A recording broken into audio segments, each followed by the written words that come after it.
Can geographic information make you healthy? In 2001, I got hit by a train.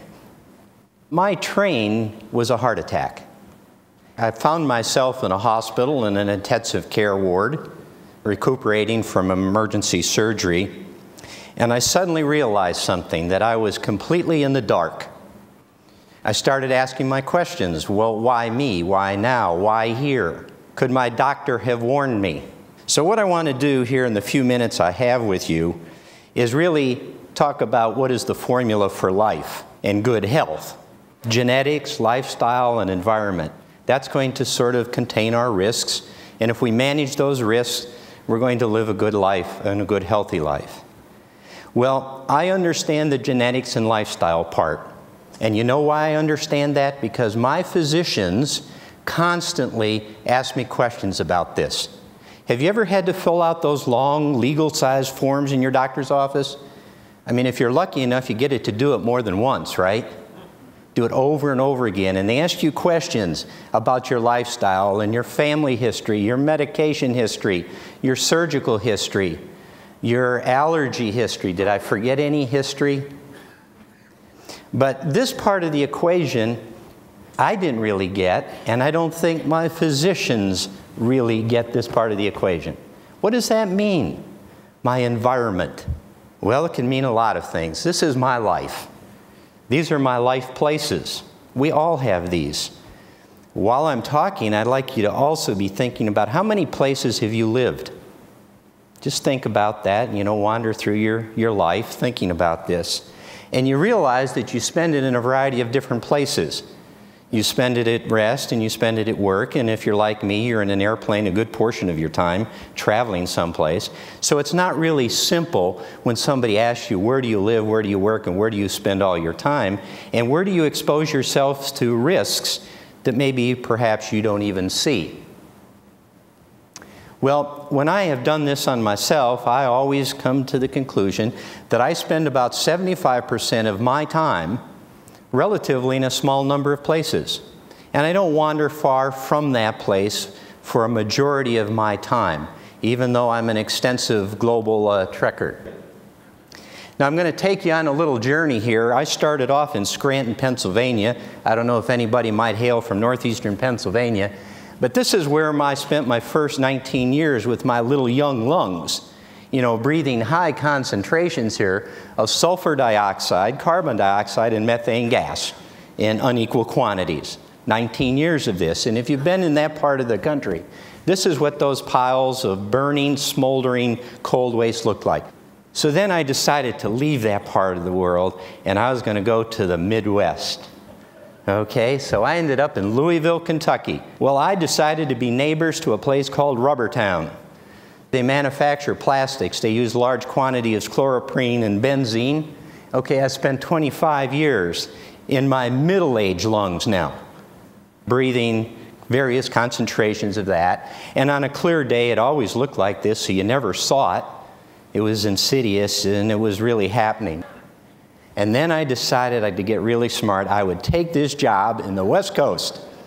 And I moved to Redlands, California. Very nice. And there, my older senior lungs, as I like to call them, I filled with particulate matter, carbon dioxide, and very high doses of ozone.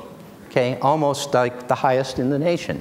Right? This is what it looks like on a good day. If you've been there, you know what I'm talking about. So what's wrong with this picture? Well, the picture is there's a huge gap here. The one thing that never happens in my doctor's office, they never ask me about my place history. No doctor can I remember ever asking me, where have you lived? They haven't asked me what kind of the quality of the drinking water that I put in my mouth or the food that I ingest in my stomach. They really don't do that. It's missing. Look at the kind of data that's available. This data is from all over the world. Countries spend billions of dollars investing in this kind of research. Now, I circled the places where I've been. Well, by design, if I wanted to have a heart attack, I've been in the right places, right? So how many people are in the white? How many people in the room have spent the majority of their life in the white space? Anybody? Boy, you're lucky. How many have spent it in the red places? Oh, not so lucky. There are thousands of these kinds of maps that are displayed in atlases all over the world that give us some sense of what's going to be our train wreck. But none of that's in my medical record, and it's not in yours either. So here's my friend Paul. He's a colleague. He allowed his cell phone to be tracked every 2 hours, 24/7, 365 days out of the year for the last 2 years, everywhere he went. And you can see he's been in a few places around the United States. And this is where he has spent most of his time. If you really studied that, you might have some clues as to what Paul likes to do. Anybody got any clues? Ski, right. We can zoom in here and we suddenly see that now we see where Paul has really spent a majority of his time, and all those black dots are all of the toxic release inventories that are monitored by the EPA. Did you know that data existed? For every community in the United States, you could have your own personalized map of that. Our cell phones can now build a place history. This is how Paul did it. He did it with his iPhone. This might be what we end up with. This is what the physician would have in front of him and her when we enter that exam room, instead of just a pink slip that said I paid at the counter. Right? This could be my little assessment. And he looks at that and he says, "Whoa, Bill, I'd suggest that maybe you not decide just because you're out here in beautiful California and it's warm every day that you get out and run at 6 o'clock at night. I'd suggest that that's a bad idea, Bill, because of this report." What I'd like to leave you for are 2 prescriptions. Okay, number 1 is we must teach physicians about the value of geographical information. It's called geomedicine. There's about a half a dozen programs in the world right now that are focused on this, and they're in the early stages of development. These programs need to be supported, and we need to teach our future doctors of the world the importance of some of the information I've shared here with you today. The second thing we need to do is, while we're spending billions and billions of dollars all over the world building an electronic health record, we make sure we put a place history inside that medical record. It not only will it'll be important for the physician, it will be important for the researchers that now will have huge samples to draw upon, but it'll also be useful for us. I could have made the decision, if I had this information, not to move to the ozone capital of the United States, couldn't I?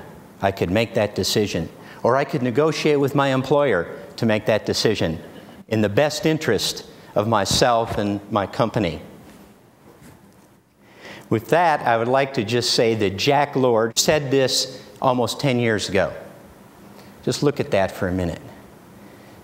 That was what the conclusion of the Dartmouth Atlas of Healthcare was about, was saying that we can't explain the geographic variations that occur in disease and illness and wellness and how our healthcare system actually operates. That was what he was talking about on that quote. And I would say he got it right almost a decade ago. So I'd very much like to see us begin to really seize this as an opportunity to get this into our medical records.